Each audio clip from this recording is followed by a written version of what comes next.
Goosebumps? Catching a slip makes you grin? And above all, you love making your bookie cry? Then you're in the right place. The #1 spot for premier betting advice and wild opinions, shared with a fan base like no other. Welcome home. This is the Punch List MMA Podcast.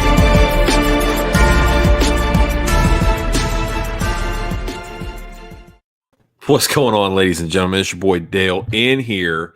Special edition episode. I decided to switch things up this week. I know you guys always ask me what I think and feel about certain things. I wanted to bring in a different side of the other side of the table, right? So I invited the head of the Pennsylvania Antifa chapter, the soy jack himself, the Soylent kid. How are you doing, sir? Did you vote today? I did, and I now go by the guy she told you not to worry about because the beard's gone. Oh my gosh, baby, bro! Oh yeah, Dude. Oh yeah. How do you? First of all, you without a beard is wild. I can tell that you've been breathing out of your mouth for 25 years. Yeah. And two, how do you? I mean, do you feel lighter? I do. I got insulted at work. There you go. That'll do it. I walked in and I walked past somebody, guy that I joke with at work. Mm-hmm. And as I was walking, he turned around and he said, "What's up, Rufus?" Referencing the naked mole rat from Kim Possible. Wow. And I would have completely. Yeah. I was like, wow. That would have missed me. Hey, thanks, man. That hurts. That stings a little bit. Mm-hmm. I mean, I've seen a naked mole rat. I don't know what Rufus looked like, but I've seen a naked mole rat before. They're hideous little creatures. Yeah, so because you didn't have a childhood. You're absolutely right. I did not. So thank you for that. Thanks. Not like that's something we need to talk about, but you're absolutely right. So dude, what a weird day. What a weird Erection time. day. It is erection day. Things are spicy out there. I know you're not a big politics guy. People listen to the show for MMA, not politics, but it was a weird day. It's a weird day today. What do you think? It is a weird day, and that's it. A lot of focus is on the state of Pennsylvania because it's viewed as a swing state right now. Whether or not Fetterman or Oz gets into office can dictate who has control of the Senate. It's a big deal. It really is. I'm glad you brought up swing because I want to ask you something. Swingers? I was made privy to a conspiracy theory, and I know that you're a big conspiracy theory guy as well. Are you familiar with the conspiracy theory on why there is a chair and only one chair in every hotel room? No. I thought you were going to hit me with some like Florida stuff where people put different color, like there's different colored chairs you put on your porch that dictate what kind of swinger you are. Yeah. Here in South Carolina, it's a pineapple. If you decorate your door with a pineapple, that's a big thing here. I just saw a video of a dude buying something off of somebody on Craigslist. And it was an upside down pineapple. And he's like, this looks really sweet. And then when he figured out the true meaning behind it, he realized what he paid for. Yeah. But okay. So one chair just for somebody to watch. Yeah. They call it the cuck chair. Oh. I think I've spent nights sleeping in a cuck chair.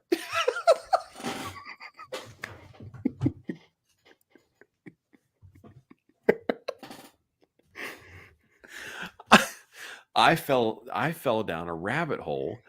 I found a tweet where somebody said that guy they said that a guy's whole house was decorated in nothing but cuck chairs, and I thought in my head I said, "What's a cuck chair?" Thankfully, the internet has no limit to the resources available. So, somebody tweeted underneath it, said, "What's a cuck chair?" And they said it's the solo chair in a hotel room. There's a reason why there's only one chair in a hotel room. It's the cuck chair. And I was like, this is I never knew this, but it makes perfect sense. Here I thought it was just like logistics and just the overall spacing of the room. You can't fit a second chair. It's not. There's purpose behind it. This is incredible. You got the cuck chair, and then you got the Bible in the nightstand. Yeah, yes. I mean, it just go hand in hand. It just depends on what you're doing in the room. Fetterman's up about 220,000 votes right now, but only 27% of the votes are reported. Of course. I mean, it's interesting. It's interesting. Philadelphia is going to be spicy. Spicy. Let me ask you this, because I don't want to get into party affiliation, because you know me, I don't like any of them. I don't know. I write myself in consistently every time. Do you? People love you. People love people like you. I do it every time. Every time I write it in. And so what was I going to say? Oh, do you think that voting still works? In what way? Like, do you think your vote counts for anything? Like, do you think that, like, you think legitimately somebody says this guy's vote tabulated, put it in the right column? You think that's a real thing that's happened? Yeah. Yes, I do. Okay, cool. A lot of people don't think that. I know. Let me ask you another question. Okay. Do you think voting will change anything? I think this this election, yes. Ooh, because it's not necessarily, and that this goes into party affiliation. Say I voted for Oz. Yeah. If that were if I voted for Oz, I'm not voting for Oz. I'm voting for the Republican Party. Ugh, yeah. Because you're voting for your party to take control of the House or take control of the Senate, to have the majority number. Yeah. Ugh. That's it. I mean, that's what this election right now has come down to in the state of Pennsylvania. Right, but the president has veto power, so it just shuts it all down. When you sit in a stalemate for 2 years, it doesn't do anything. Correct. Right. Which at this point, with what we have in office, having the Republican House and Senate sitting in stalemate for the next 2 years is probably the best case option. Dude, you know what would be super cool? You know, it'd be really cool. Did you ever see? I think they canceled it, but you remember that show with Kiefer Sutherland? 24? No, the other one. The other one. No, I don't. There was one where he was like, I don't know if he's like a senator or what his deal was, but like he was the person that, like, during like the State of the Union address, they kept him away from Designated Survivor. Dude, good show. Was it? Yeah, I we should do first, that. Like 2 or 3 seasons. Yeah, we should do that. I think we should just wipe it all out and start all over again. Was it Kiefer Sutherland? I don't know. I feel like it was Kiefer. I don't think it was. What a great name. Have you ever heard of any other person named Kiefer on the planet Earth? No. You're correct. It was Kiefer Sutherland. Well done. I knew I was correct. I did watch, I think, the first 3 seasons of it. First season was the plot of it was so interesting to me. Yeah, I mean, smart. And then obviously like Olympus Has Fallen happened, and it's like, oh yeah. All right. One more thing, and then we'll get into UFC 281 taking place on pay-per-view this upcoming Saturday. Israel Adesanya versus Alex Pereira. Now, I did see that there was one Powerball ticket sold in Los Angeles County, which is very interesting to me because that is the state with the highest tax bracket and also happens to have a massive deficit, which this lottery win will help eliminate a good portion of that, which is very interesting and convenient, by the way, considering the machines went down, they come back up, and the winning ticket was sold in LA County. Okay. That being said, what if instead of the $2 billion, you could be president for the next 2 years? So you yes, because the president gets paid for the rest of his life. See, I knew you were a cash annuity guy. Yeah, that's a long-term deal, baby. Okay, all right, 100%. Yeah, you are going down in the history books. Everybody's going to know who you are. Okay, so right or wrong, Jimmy. Immortality. Carter, so you get immortality. And you're getting paid the rest of your life. The rest of your life and immortality. 100%. So even now, the odds of the Powerball ticket being sold in California, it's twice as likely to happen in California than it is any other state due to their population. So, true. Well, no, because that's based on it's based on participation, not state population. Right, but the higher your population, the more participation you're going to have. Not necessarily true. Oh, I disagree. Not necessarily true at all. Think about it like this. When Nebraska has a home game, right? Okay. When Nebraska has a home game, that stadium becomes the second most populous place in the state. Okay. But then when they leave, it's no longer the second most populous place in the state. They make it such by participation. I feel like those two don't correlate, but okay. No, okay.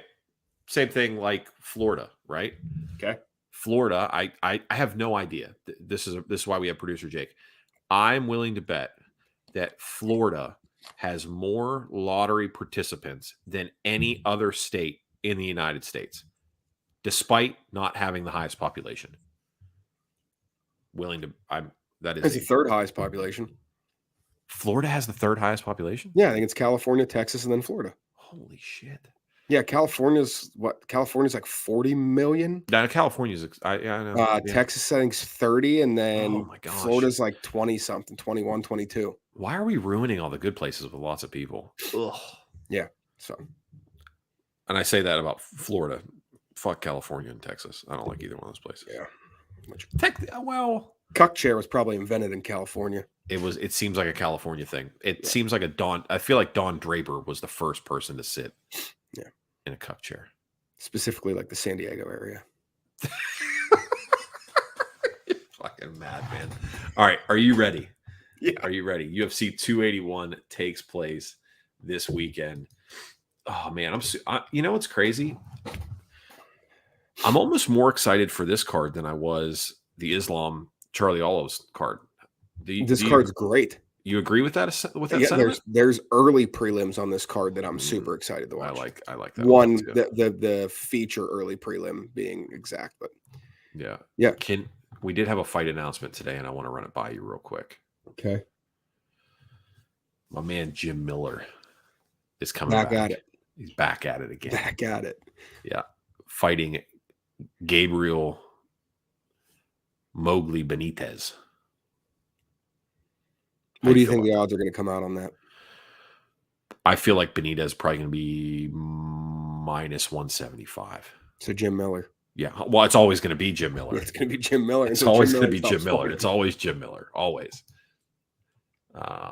They only show per money spent per state, not per person. Okay. Austin says I was let down by 280. I think I was too. I feel like it was good, but not great. Not a great event, but it was good. All right. So we got 281. If I've got my bout order correctly, 1, 2, 3, 4, 5 is Dan Hooker, Claudio Pulis. That's what we're going with the first fight? Should be the first fight on the main card. Dan the Hangman Hooker at 21-12, Claudio Pulis at 12-2. Pulis is the plus 140, Dan Hooker at a minus 160. Over under on rounds is at 2.5. A lot of questions, a lot of concerns going into this fight for both gentlemen. Mm-hmm. What do you have to lead us off? I like Dan Hangman Hooker in this fight. I think he's going to right his wrongs. I think it's not so. What, he's lost 4 of his last 5, correct? Yeah, it's a rough spell. Yeah. But look at who he's lost to. 100%. He wasn't supposed to win any of those fights. Looking back at I don't think there's a fight that he should have won there. Okay. Yeah, I like the experience. I like the level of competition that Dan Hooker's fought here. And I think if Dan Hooker can keep this fight standing, I think his advantage striking, I wouldn't be surprised if Hooker gets him out of there. I'm okay with that. Yeah. He's got to obviously has to avoid the knee bar. He's got to avoid the submission attempts. 3 knee bar submissions. Yeah. I mean, good. He's going to roll for it. Absolutely. He'll be Imanari and like freaking Sonic the Hedgehog across the cage trying to get to him. I agree with you. I think those are salient points. I think one of the factors to take into account here too is Dan Hooker's fighting on the same card with his teammates. And Dan Hooker, for lack of a better way to put it, fighting naked doesn't really fight well. But when he's got his boys with him, he tends to do a lot better. Hold on, I got to sneeze.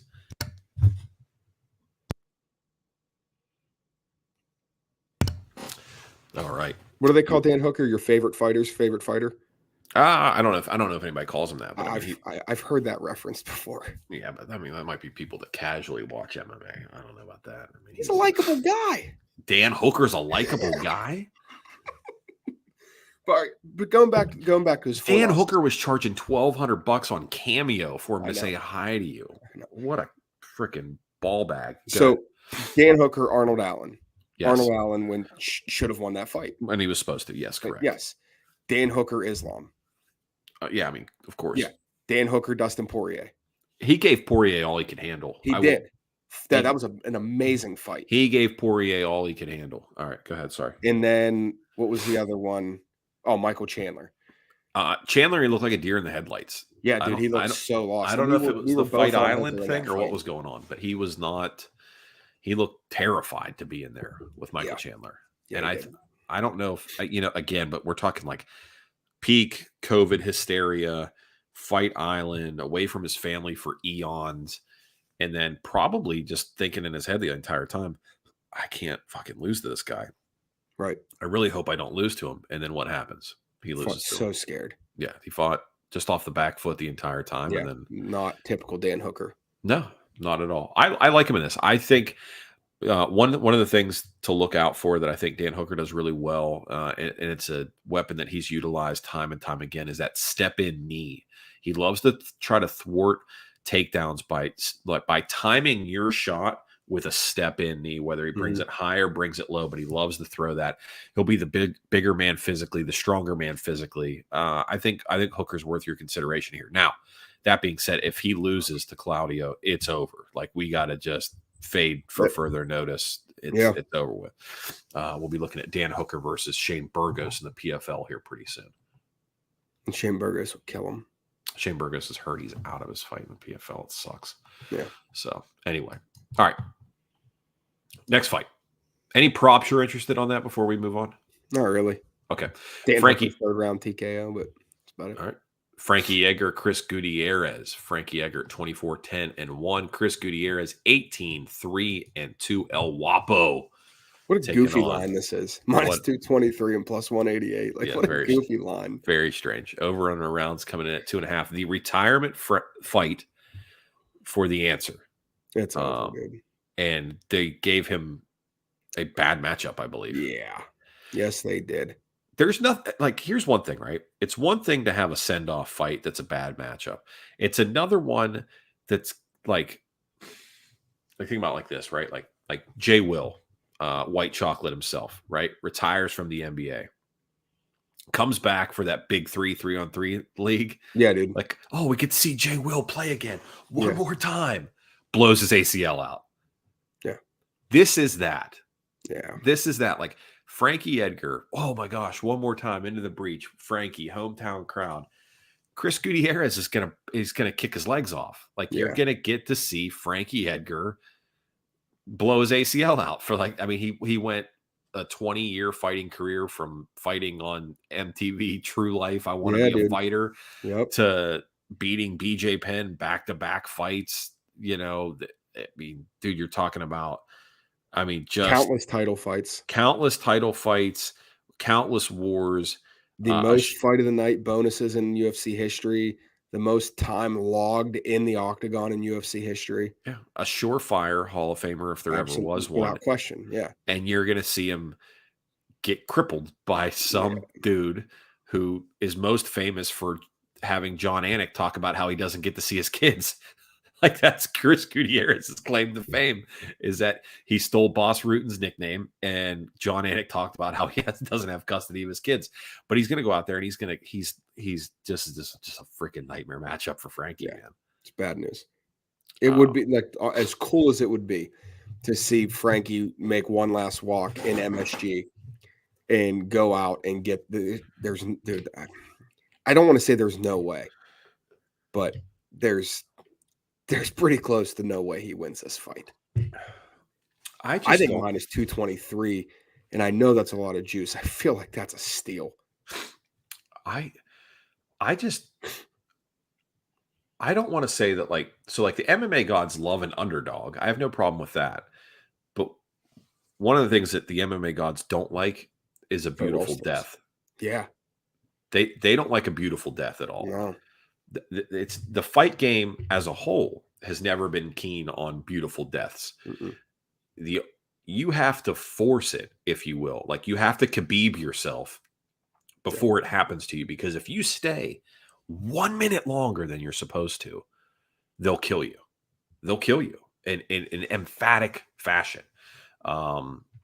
And I think Frankie's been done for a while, and this is not it. I mean, this is a Viking funeral for Frankie Edgar. All of his friends and family are going to be gathered, and they're just going to loose the flaming arrow into the octagon, which is a Chris Gutierrez leg kick. I hate it for him, but it's coming. Yeah. I hate it. All right, I'm on Gutierrez, but I don't like it. That being said, real quick, I'm hoping that Frankie wins, and every time I fade Frankie, he wins. So, and every time I play him, he loses. So, I'll take one for the team here and say that I like Gutierrez to beat him, if it means that Frankie gets the beautiful death. Okay. Yeah. But Gutierrez is going to be reverse psychology. Fading yourself. Fading myself. I'm fading the fate of myself. I'm fading a fate. All right. Dustin Poirier taking on Michael Chandler. Chandler at 23-7. Poirier at 28-7. And I am interested. This is probably, I know a lot of people are going to give a lot of credence to the Izzy and Pereira fight. But if we're being honest, this is the people's main event. Oh, my God. It sucks that it's not 5 rounds, but that means that we get a great pace for 3. Absolutely. So I will let you lead off with this one. Chandler at a plus 185, Poirier minus 215, over on a round set at 1.5. Let her rip, Tater Chip. Dude, unless Michael Chandler digs in and brings out the Division I wrestler in himself, he is fucked if he stands there and tries to fight with Dustin Poirier. Michael Chandler, as we've seen in his most recent fights, subjects himself to copious amounts of damage. Yeah. And Diamond is not the guy you want to stand there and let hit you. Yeah. Dude, I'm really upset that Poirier is a minus 215 here. Yeah. Really upset. I was hoping he was going to be more like a minus 170-ish, but Dustin Poirier in this fight. You think knockout? Yeah. So Gaethje couldn't get Chandler out of there. You think Poirier does? Yeah. I think Poirier hits harder and more accurate, and he's more accurate than Justin Gaethje. He puts more of a volume on him. Yes, dude. You think Dustin Poirier hits harder than Justin Gaethje? Okay, so maybe not one punch, but I believe of the volume of punches does more damage. Let me put it that way. For sure. Yeah. Yes. He's accurate. He's so accurate. Oh my God. Precise is one word to describe him. Poirier's been knocked out, 2-3 times in his career? If that, I think 2. Connor got him and somebody else got him. Michael Johnson. Yeah. Michael Johnson's speed. He's so fast. Yeah. Michael Chandler, teammate of Michael Johnson. Also fast as fuck, boy. You know who else is super fast? Who's that? Max Holloway. Yeah. And Max gave Dustin all he could handle. Yeah. And Dustin gave him a lot more. I have a weird feeling that Michael Chandler's going to win this fight. No. I think Dustin. That's your gut and your hate for Michael Chandler, that you have a bad feeling that Michael Chandler's going to win this fight because you dislike Michael Chandler and you like Dustin Poirier. So it's more of a gut reaction of, man, I really think that I'm going to get upset here. Right. So here's my thing. Here's where, if we go to the nuts and bolts of this, if we go to your binary 1s and 2s, or 0s and 1s rather. Chandler's got the better wrestling credentials. Yes. I think he's got more physical power. And I think that he has the better, believe it or not, I think he's got the better chin. I think he's going to have the better chin. I think he does. I know he got knocked. I know he got knocked down in the Gaethje fight. I know Oliveira knocked him out.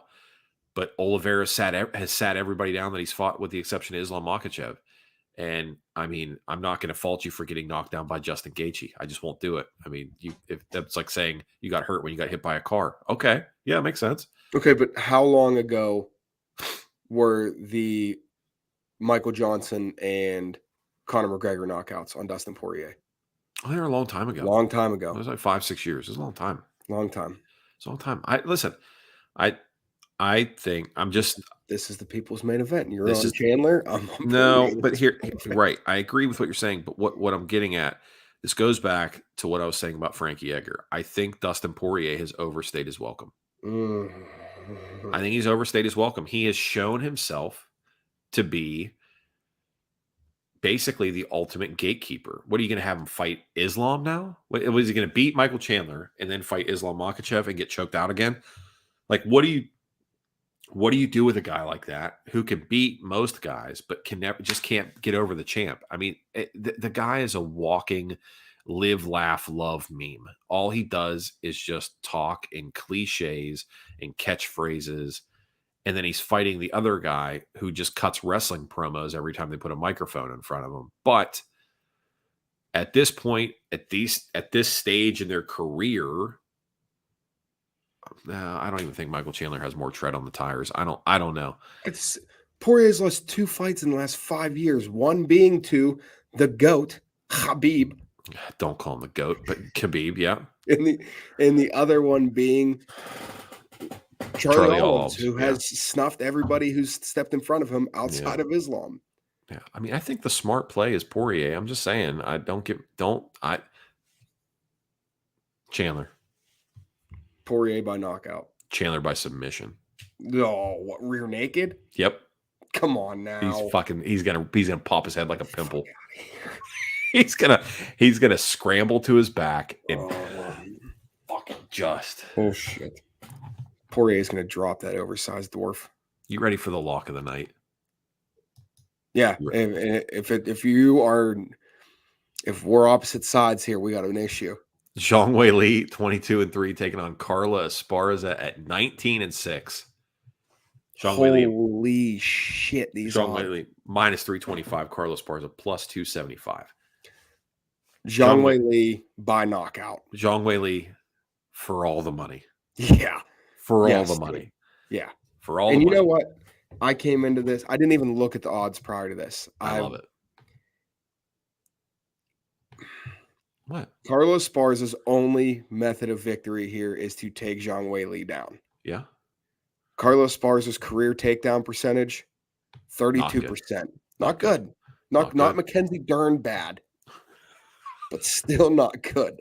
Yeah. Yeah, dude. No, she keeps it standing and she boxes her face off. Why don't I have odds for the knockout on this one? Why don't I have that? Let me just look through these real quick. I don't have any props for that yet. That's upsetting. Yeah, no, what's weird is UFC.com didn't even have the odds for this fight. They had odds for every other fight except for this one. So is there something going on where this fight might be canceled? Is there an injury that we don't know about?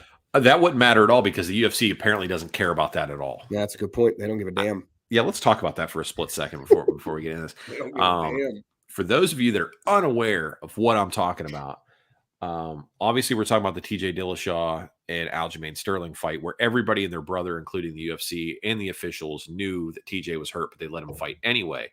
That was pretty spicy. But then this last weekend, we had Derek Minner taking on what's a kid's name? Shilin Yah or whatever it is. I know I'm butchering it. Whatever. Doesn't matter. Okay. Going into the fight, going into fight day, Law was like a minus 230, something like that effect. 4 hours before the event, he blows up to a minus 450, minus 500 on other lines or on other books. You, as a person that watches lines, what kind of action needs to take place in order for it to double your problem? I mean, we're going minus 230 to minus 500. What kind of action needs to come in to move a line like that? Oh, and I mean, the action to come in to move a line like that has to be ridiculous sized bets. I'm talking and it has to come from not your average Joe. It has to come from guys that are respected in Vegas. Right. Realistically, for a line to move like that, inside information was leaked and they got wind of it and they bumped the line. So would you say maybe if we had a Discord chat? But if UFC being the shady bitch that it is, I wouldn't be surprised if some people with big money laid some big money. What if you and I had a Discord, right? Like a gambling Discord, and there was 250 people, 300 people in the Discord, and we got some information, right? Like Derek Minner has a partially torn ACL, not good. Yeah. If we all went to our various books and put $5,000 a piece down, yes, especially on first round knockout. Yeah, yes. That would move it. A couple hundred people. Yeah. Okay. Yeah, that's not going to be like, oh, what's the odds of, 200 people placing this same bet for a large amount of money within a 10 or 15 minute stretch? Yeah. If I told you that happened, would you be surprised? No, I wouldn't. Is that what happened? That's exactly what happened. For fuck's sake. Yeah, that's exactly what happened. And do you know who's at the center of said controversy? Go ahead. None other than Derek Minner's head coach. No. James Krause. The fucking slime ball himself. The slime ball of all slime balls. The slime ball himself. This guy's going to ruin betting in MMA. 100%. It's going 100%. It's going to end up being a sport you can't bet on. Yeah. There were books that removed it. That removed the fight in its entirety. I meant to screenshot it, and I have to go back. Maybe you know what? Maybe I have it. Hold on a second. Can you bear with me 1 second? Can we do some bad radio for a minute? No. Let's see here. Let's see here. Give me 1 second. Somebody took a screenshot of the James Krause Discord, but not for that fight. Okay. Yeah. Why are you looking at that? Oz is down 90,000 votes. So close the gap a little bit, 45% of the votes in. There you go. Okay. All right. So in Krause's Discord, it's him and his boy Shay, who is an equal slime ball. Okay. Who has supposedly lost millions of dollars. So this is James Krause's Discord that he runs. Yes, correct. Yeah. Oh, for fuck's sake. Yeah, he runs a betting Discord. That's legit. No conflict of interest at all, considering he manages and coaches fighters in the UFC, right? Yeah. That's like Sean McVay running a Discord or Greg Popovich running a Discord. Yeah. So this is what they're coordinating. This was the other night. October 27th is when the screenshot was taken from Shay. If anyone wants a max pump and dump position on college football tonight, let me know. Blast this ASAP, guys. This will be the move in 3, 2, 1. He actually does a countdown. Blast the over all the way to 56.5 in the Utah-Washington State game. The faster you bet, the better line will get. Play this all over. We'll move the line up in replay. Okay. That's a coordinated attack on a book. It is, and it lost. Yeah. Final score is 21-17. Yeah. But if you didn't watch the Derek Minner fight, the reason why this is also important is that Derek Minner walks out. He's dry as a bone, didn't work up a sweat in the back, nothing. Just walks out, moves around a little bit, throws a left kick. Left kick is blocked. Left high kick is blocked. Yeah. It's not like the Cater situation where you see the knee lock up and he fucking screams out in pain. He kicks and then just goes, ow, owie, and grabs it. He tried to throw it one more time, correct? And then Shaw gets close to him again and he throws it again. Yeah. And then he just sits down and just covers up like that. And then he just sits there afterwards and they're like, man, that was that. So wild, insane line movement. And then that super shady, bro. Absolutely. So shady. James Krause is going to ruin it for everybody. I mean, I'm not going to say the fight was fixed, but That's close. That's close to fight fixing. It's close. Yes, close. It is. Yeah. Okay. We got off topic here. It's supposed to be Zhang Weili versus Carla Esparza. I mean, I think we covered that. Zhang Weili. Yes. I think she knocks her out. Yeah, absolutely. I like the under 4.5. I like, oh boy, and I like an alternate line of under 2.5. I think she gets her out early. Yeah. Yeah. I just don't I don't think we see the distanced mimicry song and dance of Rose versus Carla here. Zhang Weili's too. I think Zhang Weili. I guess my only concern with her would be if she's just over ambitious and walks into something that maybe she shouldn't. But even if she's over ambitious, I think even if Carla Esparza gets her to the ground, I think she can survive, get out of whatever round it may be that she gets her to the ground, and learn from her mistake. Carla's got good wrestling. I don't want to shit on her. She's got good wrestling. Yeah. And in women's MMA, being very dominant at one thing can win you a fight. You do not have to be well-rounded in women's MMA. But Zhang Weili's very dominant everywhere. Standing up and she's very good. And she's been wrestling with Cejudo. Yeah. So, yeah. I mean, that chick. Daniel Cormier says some stupid shit. A lot of stupid. Most of the shit he says is stupid. Yes. But one thing that he said that I completely agree with is that Zhang Weili is the best female athlete that the UFC has ever seen.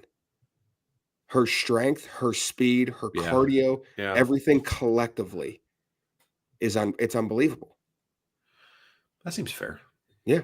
That seems fair. How fast do you think she is? Like fast. You think she could chase you down? Yes. Yeah, you're fucking slow. She could. Are you kidding me? Yeah, I forgot. Hey, speaking of fast as fuck, boy. Yeah. Shout out to my 2-year-old. My 2-year-old ran in a race this past weekend. Yeah. Finished first in his age group. Yeah. 2 to 4. My 2-year-old ran a mile in 14 minutes. It's fast, bro. That's fast. Dude, can you imagine how many little steps that is? That's a lot. It's like he ran 3 miles. Yeah. It's like he ran 3. It's like he ran 3 miles in 14 minutes. Yeah. Yes. Yeah. He's like on a 4-minute mile pace. Yeah, dude. On either a regular person's 4-minute mile, like sub 4. Yeah. Super fast. Yeah. If he ever grows to be taller than 5'2", you should get him in track and field. Yeah. I mean, there's just not a lot of distance runners. Well, no, actually, I take that back. I think a lot of the ultra distance runners are shorter, aren't they? Shorter and skinny, yeah. Yeah. He said they got 2-year-olds running miles. Yeah, man. Yeah. It was the turkey trot. Yeah, bro. Ain't nobody trotting. It's competitive. It's super competitive. It is competitive. Yeah. He put the wheels on. He made the final turn. They had like an MC there, and he was announcing he's in all black with red shoes because the shoes got a flare. Absolutely, yeah, you got to. And he made the corner, and the MC was like, "Look at the red shoes! Check out the kid with the red shoes!" And everybody's standing there clapping, and he was just eating it up, man. I mean, it was like he looked tired, and then he made the turn, and it was chin up, and he was just loving it. Yeah, he ate so it all up. He didn't even have the jets on. He could have ran it faster.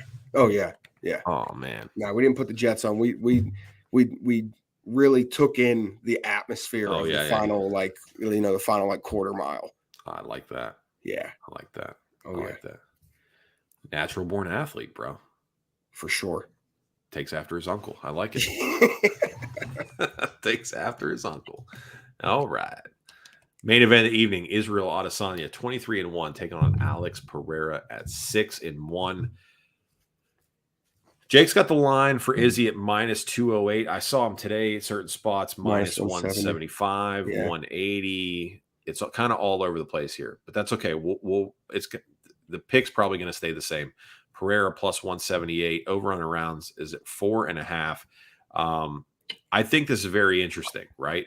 This is one of those lines where Vegas sort of tells you how they see this fight playing out, right? Correct. If they're putting it at 4.5, Vegas thinks that Izzy by slow, boring ass decision. Yes? Yeah. Tactical decision. Tactical. We'll go tactical. You keep giving him credit like he's smart, and I'll keep pretending that he is. He's not. Yes, he is. No, he's not. Yes, he is. He thinks he's slick. He thinks he's good on the mic. He thinks he's good at talking shit. He thinks he's better. Like he's 3 steps ahead of everybody else. He's not. He will be. He will be on Saturday night. He will be on Saturday night. He's going to fuck up Alex Pereira. People are going to be very upset. Now, so hear me go ahead. Hear me out here. Okay. Who's a fighter that Izzy is very close with in the heavyweight division?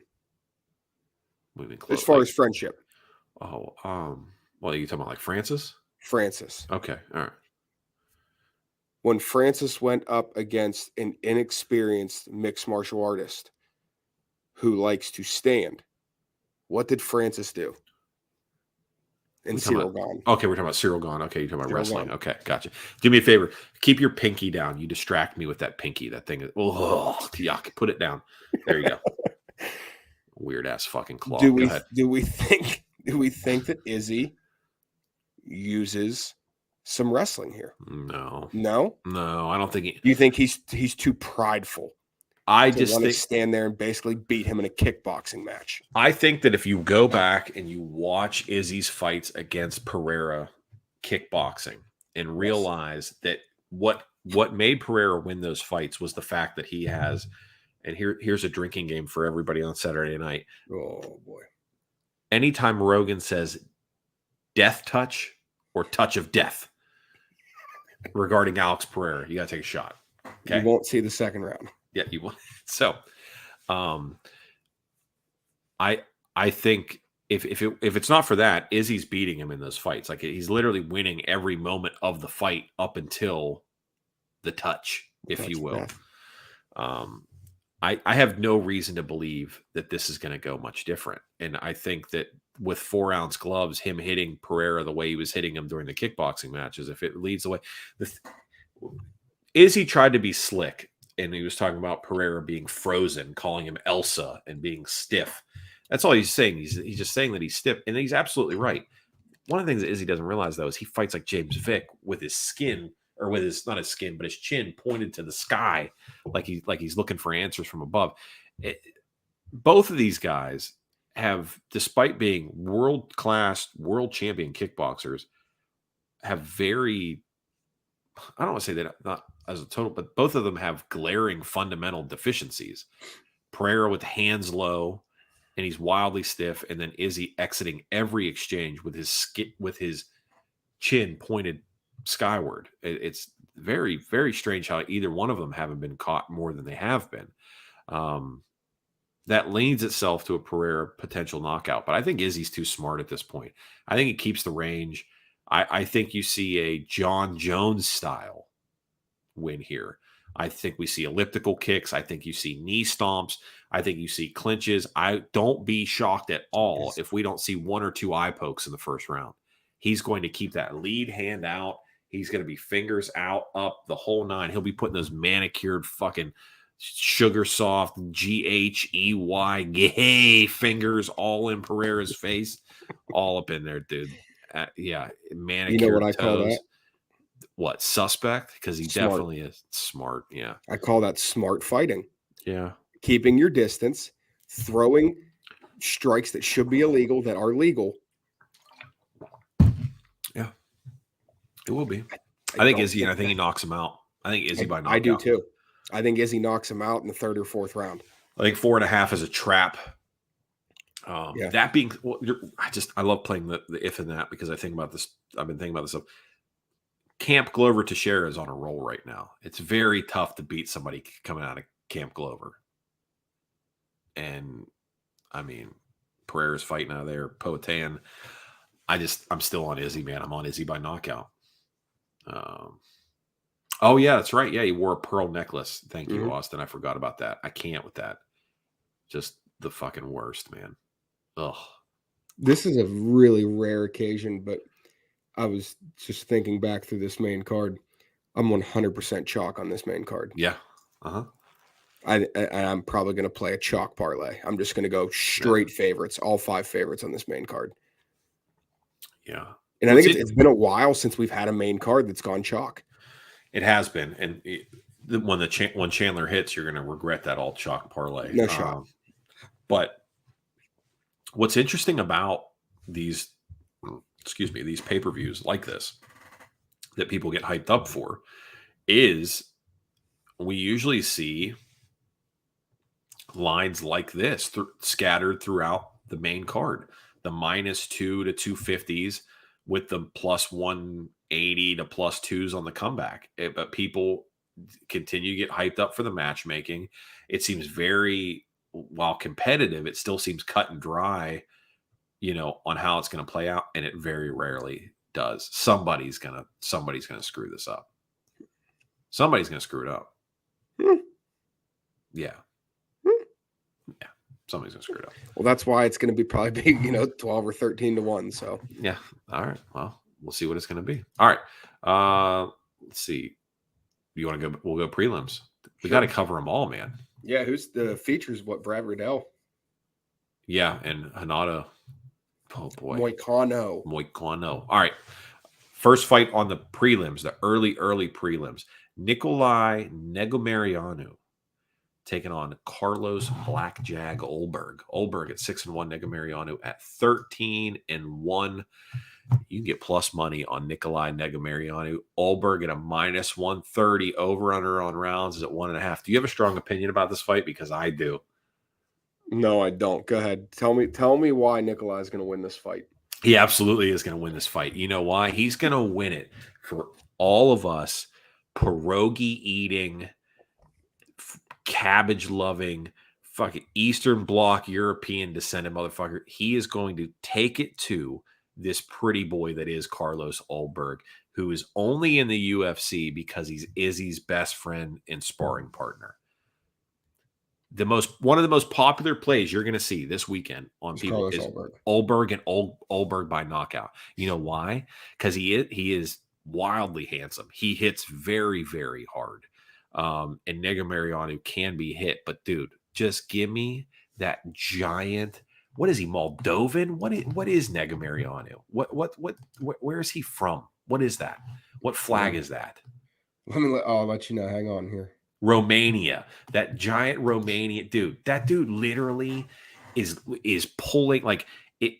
He's pulling a wooden cart with a mule to get around. Give me that. Give me Romanian. Give me Romania for all my money. Yes. Wow, all your money. Not all my money, but some of my money. Some of my money. I know. To get a little bit more precise about this, Negumereanu is a grinder, and he's got a chin on him. I think right now, if I'm not mistaken, I read a stat that he significant strikes absorbed versus handed out is almost like 2.8 to 1. That's a lot. So he gets hit a lot, but he's a grinder. So what you're saying is we're siding with the man for pierogies and halushki. Yes, absolutely. Are you okay? Yeah. Okay. Rogue beard hair cut loose. Oh, dude, that's so you look like Matthew McConaughey crying in Interstellar right there. That was so good. That was why.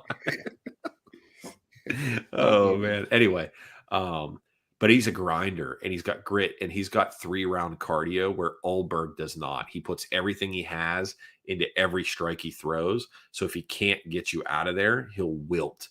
He's not built. I mean, if you just look at him, he's not built for ugly. He's not built for grimy. So if Negumereanu can make the fight grimy, if you're on Olberg round 1, everything after that, you live bet Negumereanu.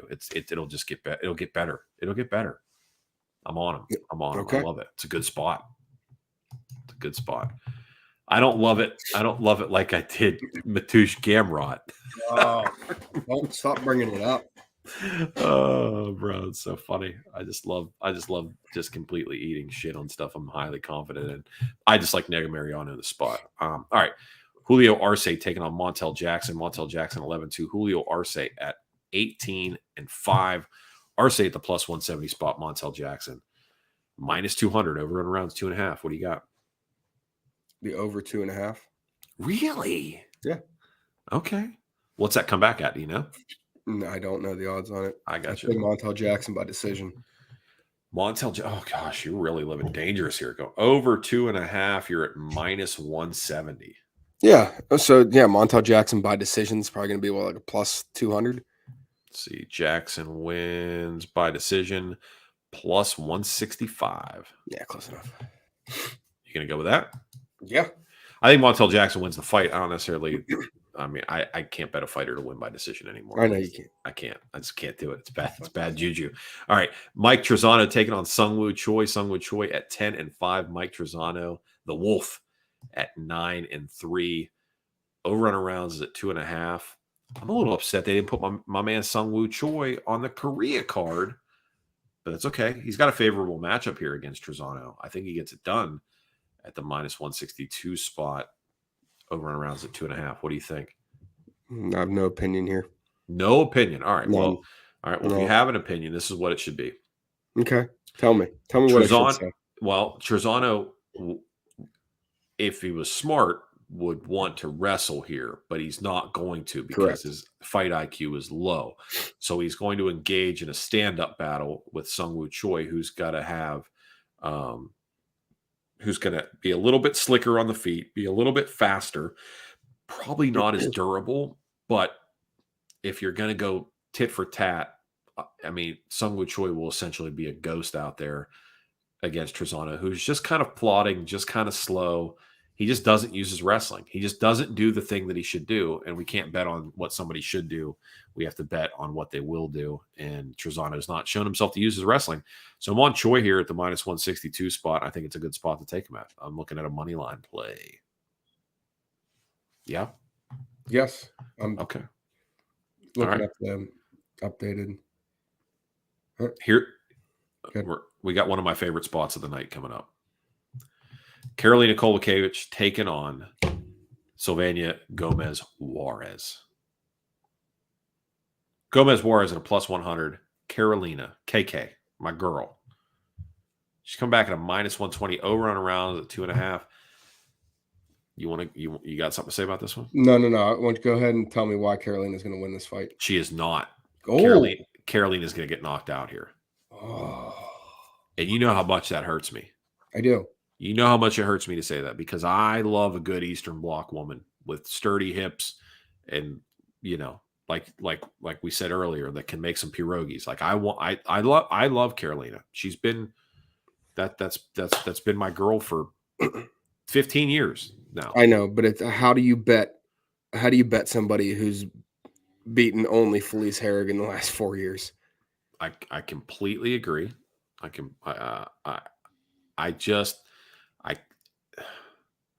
No, you said Karolina's going to lose the fight. I know, but I'm giving you fuel to the fire. But here's my thing.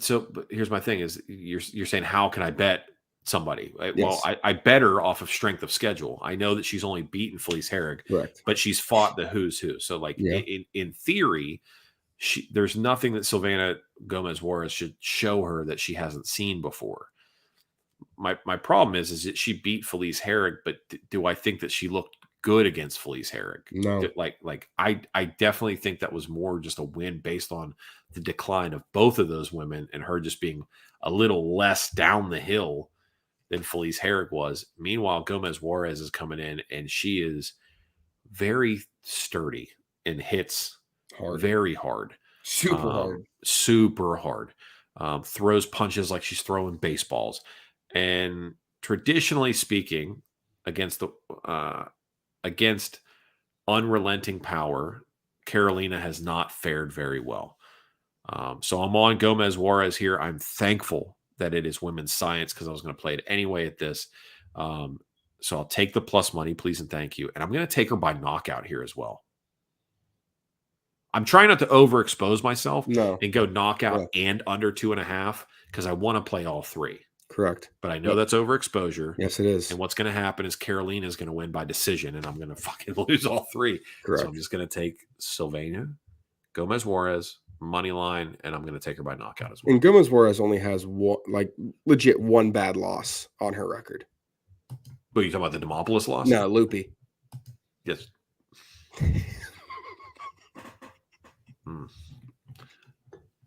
You're a special kind of person. You know that?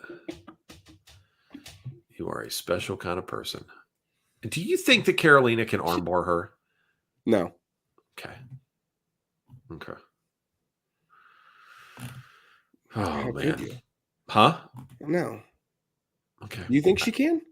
I don't know, because Carolina's got submission wins. She does, but have you ever? It's like trying to think of a comparison here. No, she can't. I'm not overthinking this. Juarez beats her, knocks her out. So if you took like a marker, yeah, you could break a marker in half. What kind of marker? It's like a marker, like a Crayola marker. You can't break a Crayola marker with your hands right now. You can't do that. Okay. If you took a full-size Crayola crayon, you could break it in half. 100%. You can do that. If you took a little nub of that Crayola crayon, you couldn't break it in half. And that's comparison to a normal person's arms versus Gomez Juarez. I'm over it. This is it. This is you thought my freaking Nebraska thing was bad. What are you talking about? What are you talking about? The shorter the object, the harder it is to break. Yeah. Do you think that people with short arms should be allowed to enter bench press competitions? They're at an extreme advantage. It's unbelievable, right? It's unbelievable. But if you look at the majority of them, they're or like you ever see the people that lift and they've got like they arch like their belly like this, like their breastplate up to the bar, and they just do like that. That's professional. I mean, that's how I hate that. I know, but that's what it is. As somebody whose fingertips touch their knees, I hate that. Mm-hmm. I hate that a lot. Mm-hmm. I don't like that at all. It's not fair. No, yeah, it's not fair. It's not fair. You don't have that problem. What do you, bro? You got short arms.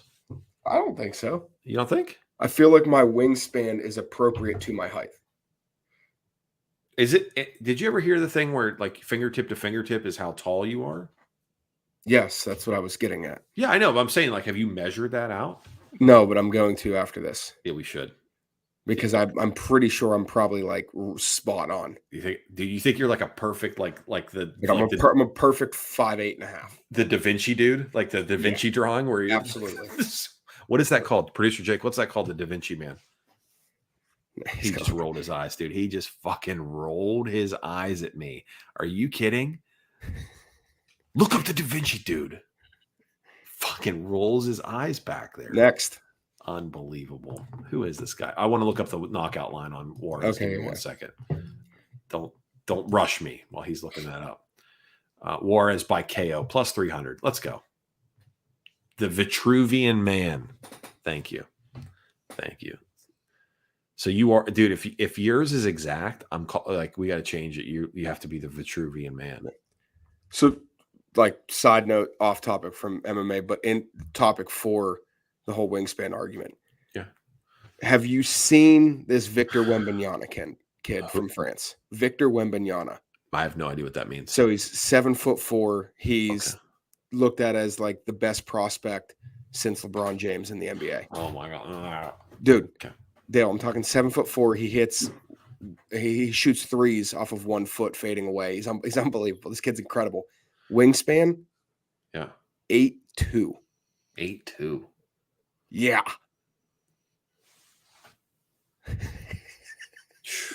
Dude, it's wild. Jeez, oh man. Yeah. Wow, I have another desk over there. It feels like you probably type. Man. You enjoy basketball. When we get off here, I just want you to look up Victor Wembanyama. How much money would it take for you to let him stick his middle finger in your butthole? $1,000?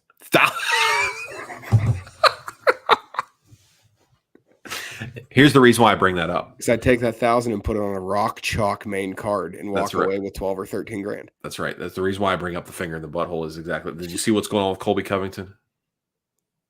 Yeah, didn't he put his finger in some chick MMA's fighter's butthole? No, the other way around. Oh, she put her finger in his butthole. Okay, yeah, cool, perfect. Yeah. Not Paul. It's a natural reset button. Pauliot Viana who just knocked out Jinyu Fry, which punchless curse in action there on Jinyu Fry. Yeah, supposedly, I mean, back it was probably about a year ago. Colby said that they were messing around. He was working on his bedroom cardio with Pollyanna, and she didn't like that. Thought it was very not classy. So she's currently suspended from Twitter because she came out and said that Colby asked for her to put her finger in his butthole while giving him the old BJ, and she would not do it, and he got upset. Well, I think I'm pretty sure this is medically proven. Not that I've ever experienced this. I'm pretty sure you are immersed. So I'm pretty sure the male G spot is in the butthole. I think that's inside the anus. I think that's a conspiracy theory that gay dudes tell each other to try to convince themselves to let something in there. I don't want to give my FBI agent a ruse, and I don't want to Google this right now because he's watching everything I do, bro.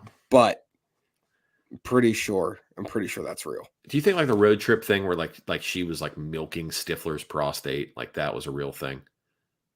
Yeah. Isn't that what they're talking about? Maybe. Is the skin from your butthole and your lips the same skin? I've heard that before. They'll take skin grafts from your butthole. Oh my gosh, and put on your lips? Mm-hmm. What about your eyelids? Same thing? It feels like it's the same kind of skin. I mean, I don't know if there's butthole to eyelids surgery, but I know that skin graft can be taken from the actual sphincter. Does it grow back, or do you just have an open butthole? Yeah. No, it's like a lizard. So your butthole regenerates? Maybe. Well, no, you're talking about it like it's fact. I need to know these things. I would assume so because, like we spoke earlier through text message, when you wipe so much in a day and you get why are you blowing up my text? Don't do that. That's violation of the code. Don't blow up the text. Don't blow up the group chat. You can't do that. I would think it regenerates. It's like any other skin. I don't know, dude. Like you talk about like a liver, like you can like cut your liver in half and it'll grow back like a lizard. Correct. But I feel like Jake's like, what? Yeah, that's a real thing, Jake. I mean, that is no different than the largest organ on your body, which is your skin. Okay, but well, that was some Jeopardy shit. Okay, so but what I'm saying is I feel like all right. So I've had stuff cut out of my skin before, and it didn't grow back. It healed, but the skin didn't grow back. It healed. Okay. There's a difference. What you had what cut off your body? Like I got scars all over the place. I've had stuff removed. Yeah. But my skin healed. It didn't grow back. So what I'm saying, like, is if say I lost your skin adheres together, your skin is naturally flexible. It has flexibility, so it adheres together and just makes it tighter. I understand that, but let's say it's like the extra stitch after chicks give birth. Allegedly. Let's just say hypothetically, in a rogue fireworks accident, I lose my eyelid. Yes. If they take an eyelid-sized piece of skin from my butthole and put it on my eyelid, will the eyelid-sized piece of skin from my butthole grow back, or will that skin just heal? Is what I'm getting at. I would say yes. To what? I said two things. I said two things there. I would say yes. The skin. We're getting so off topic. We got two fights left. It doesn't matter. I would say it's yes. The skin on your butthole would grow back. I don't know if that's accurate. I'm okay with it though. I just feel like donating butthole skin to everybody then, dude. Can I take pieces of my butthole and fill in these scars I have then? Knowing that my butthole skin would grow back. I'm looking it up. Here you go. Now we're getting down to the brass tacks of it. The real question is, how do you prevent getting pink eye if you use your butthole mud flap for eyelids?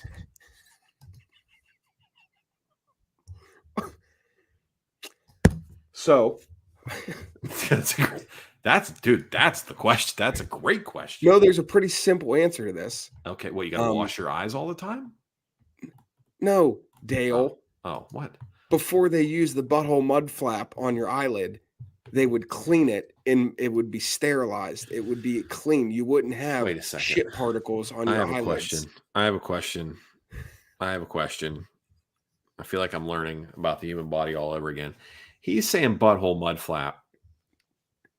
I don't have a mud flap on my butthole. I just have a butthole. Those are called anal skin tags. Do you have a piece of skin that covers your butthole? Do you have a piece of skin that covers your butthole? Austin, you should get that checked out.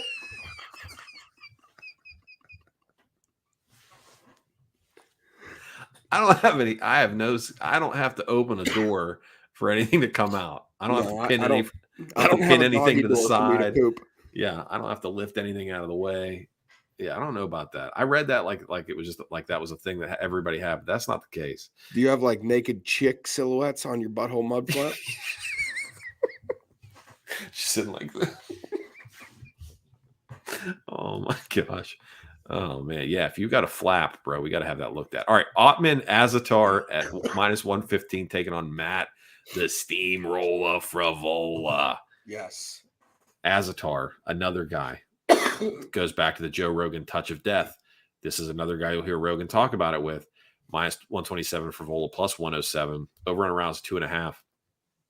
Are you on Frivola here? I know you're big. I know you're a big Frivola guy. I'm big on Matt Frivola here. Yeah. Tell me more, dude. What's it been? It's been over 2 years.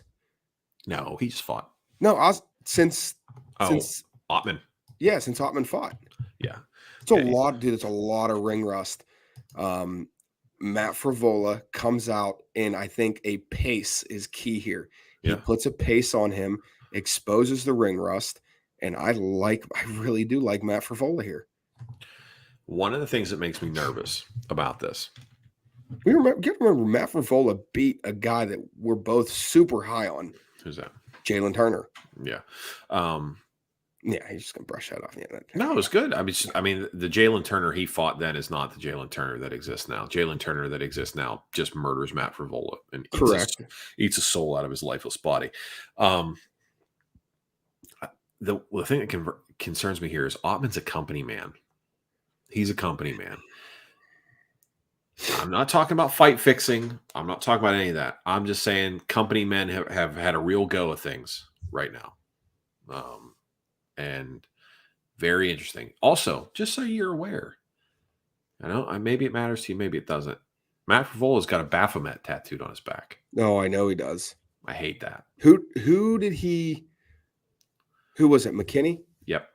That we saw that for the first time, and we were like, "Whoa, yeah, what is on his back?" Yeah, I feel like as a principle alone, I can't bet a guy that's got Baphomet tattooed on him. That's weird for me. Under 2.5. Under 2.5. I don't know, dude. I still bet Tyreek Hill's over on yards weekly. Oh man, he murders. Well, he doesn't murder, but he beats the hell. The hell out of his pregnant girlfriend. I still bet on that guy. Bad. It's real bad. Yeah. Oh, yikes. Yep. You think Baphomet's? Oh, bro. I don't know. One's a tattoo. One's a real action. Still bet on him. I know. Can I just stay away from it? Yeah, you can stay away from it while I make money on Matt Frivola. That's fine. Fair enough. You make money on it, I'll stay away. What's up with your boy, man? Where'd he go? I don't know. All right. Andre Petrosky, 8-1, taking on Wellington Turman at 18-5. He's still here. We just can't see him. Mm-hmm. -200 on Andre Petrosky. Wellington Turman +1. He didn't say he turned his camera off to check for mud flaps. Oh man. Over under on rounds at 2.5. How do you feel about this? Because Wellington Turman has been Wellington Turdman for a long time, but he's kind of turned it around here. Yeah. And Petrosky, a bit of a killer for about 7 minutes, and then it's game over for him. So I think you get Petrosky in round 1, and then after that, it's the Wellington Turman show. What do you think? Yeah, and I'm okay with taking Turman here because we really didn't pick a sizable dog. And there's one more fight that there's a sizable dog in this card. Okay. Unless that fight got canceled. Wow. Are we just breezing over that? You're cool with Turman here? No, I'm cool with Turman. Okay. So again, like I said, if you're on Petrosky, you're on Petrosky in round 1. Okay. You're not on Petrosky late. When you see him walk out, he's just nothing but muscle. He's got 7 minutes of fight in him, and it's over after that. So even if it's a rough round 1, Turman is worth consideration.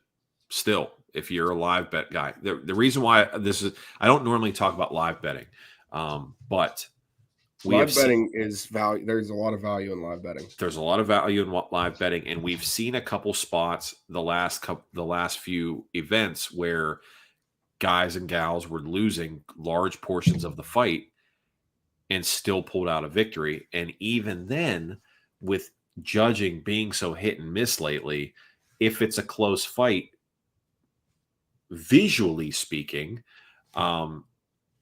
you may be able to get good lines because they're leaning some way other than I'm trying to think of the most recent.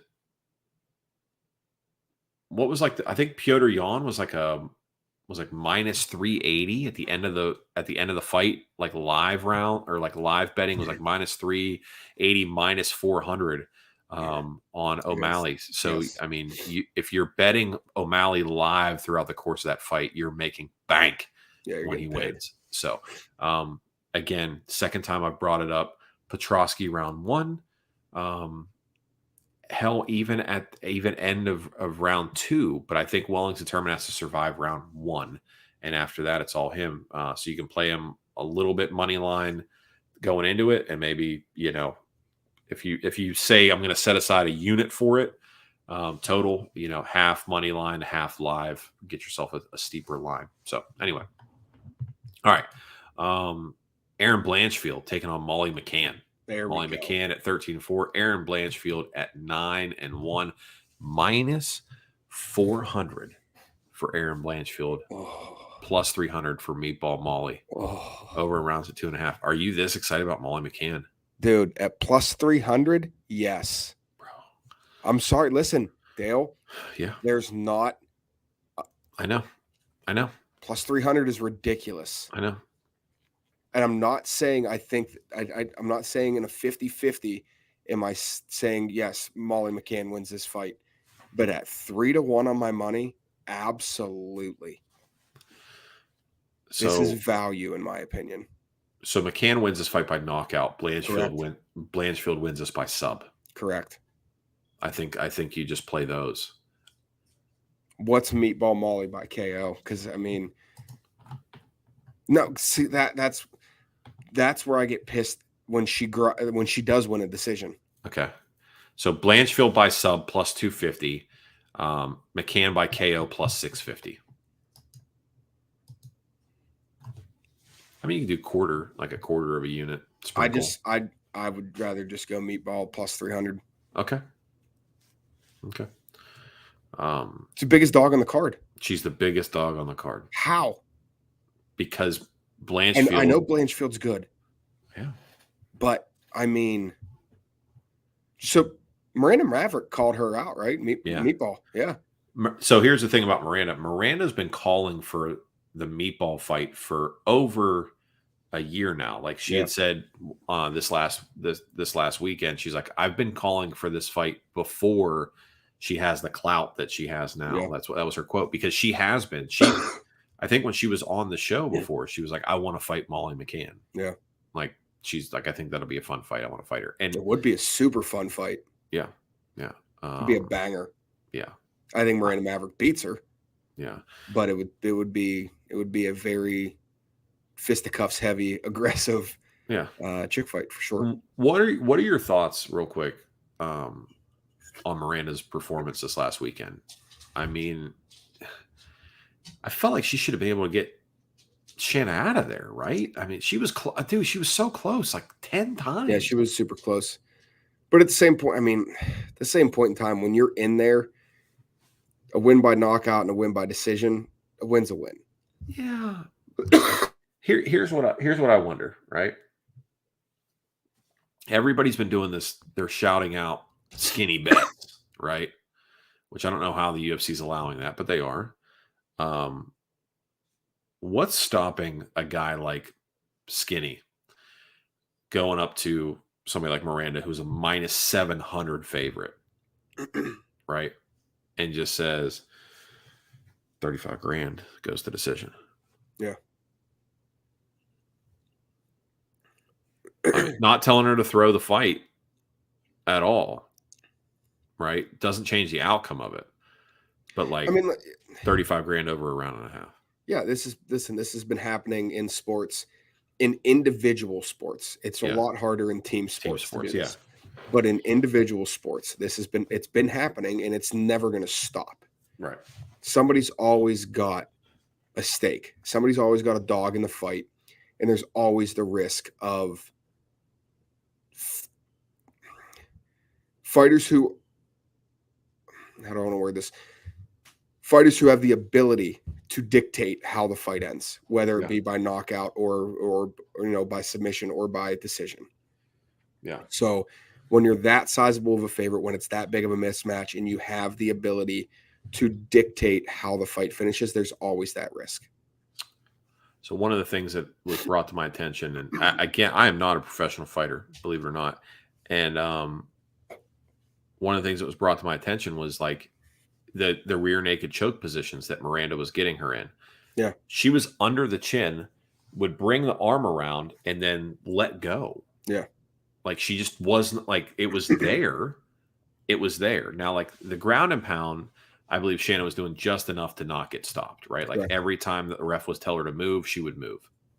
But the chokes, I mean, they were there. They were there. And I mean, again, I wasn't in there. I'm not accusing her of anything. I just thought it was just very interesting. Very interesting. All right.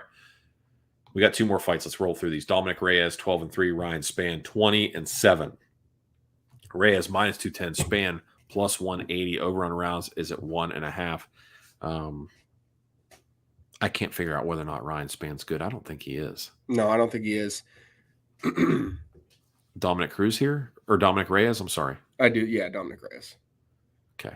There's questions to be here. If Dominic Reyes loses this fight, he's cooked, right? We're done here. He can't lose the Ryan Spann. No, he can't lose the Ryan Spann, and I can't hold his last three losses against him. He ran in Jan, John Jones, and Yuri. Yeah. I mean, what do you 95% of the weight class is coming out of that stretch 0-3. Right. So yeah. Yeah, biggest wins. I mean, oh gosh. Ryan Spann lost to Johnny Walker. Yeah. Yeah. Who else did he lose to? He lost to somebody else bad. Anthony Smith. Anthony Smith. Yeah. Not that Anthony Smith's bad, but he got subbed by Anthony Smith. Yeah. He also got subbed by Robert Drysdale, who, if you remember Drysdale, he's about 160 pounds. So yeah, I mean that's not a good look for him either. All right. Yeah, I like Dom Reyes here. Okay. When's Yuri fight again, by the way? The Glover pay-per-view at the end of the month. Okay. Yeah. They just dropped the fight poster for it. It's sick. Okay. Or December 3rd, maybe. Maybe it's the December 3rd card. All right. Hanada Moicano at 16-5-1, taking on Brad Quake Riddell. Riddell is at 10-3.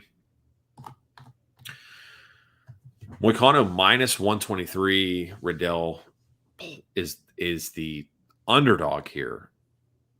Former training partner of Rafael Fiziev, who fucked up Moicano. Is this a trap? Is this a trap? I feel like this is Riddell all day and easily. Why? I agree. Him at plus money here. Yeah. Okay. I think Moicano had that short notice war against, who was that, RDA? And Vegas is just giving him a ton of love here. I just don't think that's the case. I don't think he's got it. I think that takes years off of your life. I think he was fringe, getting close to being cut before that. Mm-hmm. And they're putting him up against their super clean kickboxer in Brad Riddell. Yeah. Now, Riddell is easily submitted. Yes. So Moicano would be wise to use his jiu-jitsu here.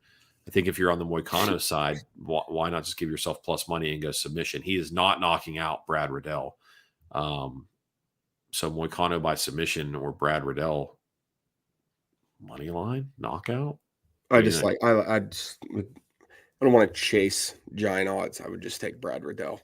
Okay, fair enough. All right, let's go top to bottom real quick. Let's run money lines. Okay, just leans, doesn't have to be locks. You just say what you think. All right. Yeah. Olberg, Negomariano. Negomariano. There we go. I just wanted to hear you say it. Jackson and Arce. Jackson. I'm on Jackson as well. Choi and Trezano. Choi. I'm on Choi as well. Carolina and Silvana. Little crayon. Is that Silvana? Yeah. Okay. Ottman Azatar, Matt Frivola. Steamroller, baby. I'm staying away from that. Real quick. Hold on a second. I have to do something real quick. Can you not? I have to. Just give me 2 seconds, okay? Can you just give me a second? I'm trying to play some co-op Halo, man. All right, give me a second, man. Give me a second. I want to show you. I want to show you something. What up, man? I need you to see Matt Frivola's Tapology picture. Okay.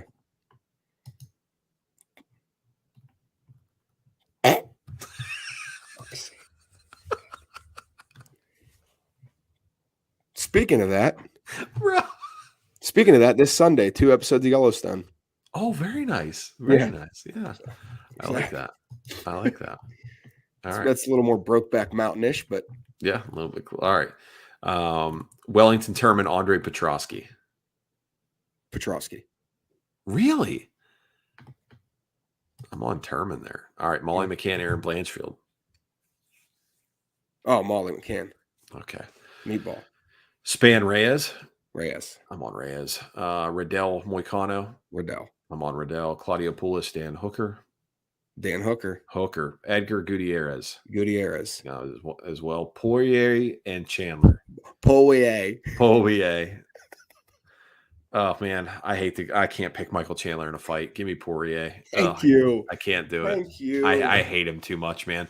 Carlos Esparza, Zhang Weili. Weili by murder. Yeah, and Israel Adesanya, Alex Pereira. Izzy.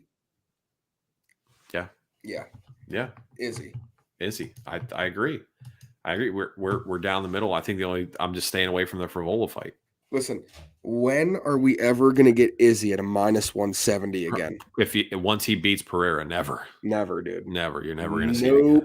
No, unless he goes unless he tries to do the light heavyweight thing again. It's the only time to see it. That was. But Jan humbled his ass. Well, and you know damn well he ain't going up there and fighting Yuri. No, right? You know he did. No, that'd be bad news. Never, bro. Never. Dude, he wouldn't. Could you imagine him fighting Glover? Yo, bad news, bro. Bad news. Because Glover is just going to look at that and go, who's this fucking cheap John Jones looking motherfucker? And he's going to try to get revenge on him. That's exactly what's going to happen there. So, all right. Appreciate everybody that tuned in the live stream. Thanks for everybody that tunes in, downloads the show weekly. If you're not familiar, Soup and his co-host Tyler have a fantastic, basically they bet on everything that's not MMA, called Give Me the Points. You guys go live on YouTube on most Wednesday nights. Last week I was too ill. You were too sick. Most Wednesday nights you're live, but you do weekly shows. And if you don't have that, then your plays are all available on your Instagram, which is at Give Me the Points. At Give Me the Points. Okay. As well as the Action Network. Yeah, GIMME. Give Me the Points. GIMME. So check them out there, and appreciate everybody that tunes into the show consistently. I am off Instagram for a while, just real quick. Shadow ban. Well, the shadow ban's been real for a while, but some little fucking snake, some little sneaky, slimy, slithering rat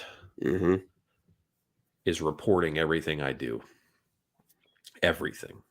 And I have suspicions. And I keep getting little notifications about posts that are violating, even though I'm not doing anything, that I'm violating hate speech and violence and everything else. Somebody's reporting every single thing I do. So in an effort to not lose the the account. I'm just going to let those. I'm going to let it sit for a while. So if you want to interact with me, you can at Twitter or on Twitter at Punchless MMA, and you can shoot me an email, chat at Punchless MMA as well. So 64% of the votes in Oz is he's closed the gap. He's 33,000 votes behind. Interesting. It's going to be, dude. It's going to be interesting. So, all right. On a serious note, one more thing. Yeah. This is not something to be taken lightly. Oh gosh, why you got to tell me you're about to get super? Come on, man. What are you doing? What? Every 6 months, go to your PCP and get your fucking butthole mud flaps checked out. Oh gosh, all right. Get once you hit 35, get your prostate checked. All right. See you guys. Be good to each other.